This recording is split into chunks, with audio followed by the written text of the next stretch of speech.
रात काफी गुजर चुकी थी। ठंडी हवा सुनसान बस स्टैंड से टकरा रही थी। लोग आते, अपनी मंजिल की बस में बैठते और चले जाते, मगर एक नौजवान वहीं बैठा था। पुराना बैग, फटे हुए कपड़े और आंखों में अजीब सी बेबसी। वो बार बार अपनी खाली जेब देखता, फिर आसमान की तरफ। उसके पास घर जाने के लिए किराया भी नहीं था। भूख से हाथ कांप रहे थे। इतने में एक बूढ़ा आदमी उसके पास आकर बैठ गया।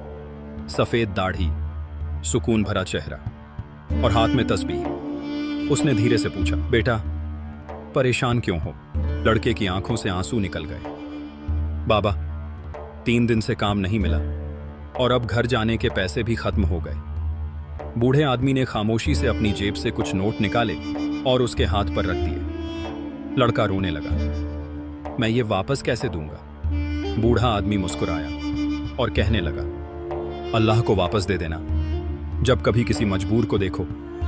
इतना कहकर वो उठा और धीरे धीरे अंधेरे में चला गया। लड़के ने जल्दी से आंसू साफ किए और पीछे देखा, मगर वहां कोई नहीं था और दूर मस्जिद से आती फज्र की अजान। उस रात उसे समझ आया कि अल्लाह मदद के लिए हमेशा फरिश्ते नहीं भेजता, कभी कभी इंसानों को ही रहमदिल बना देता है।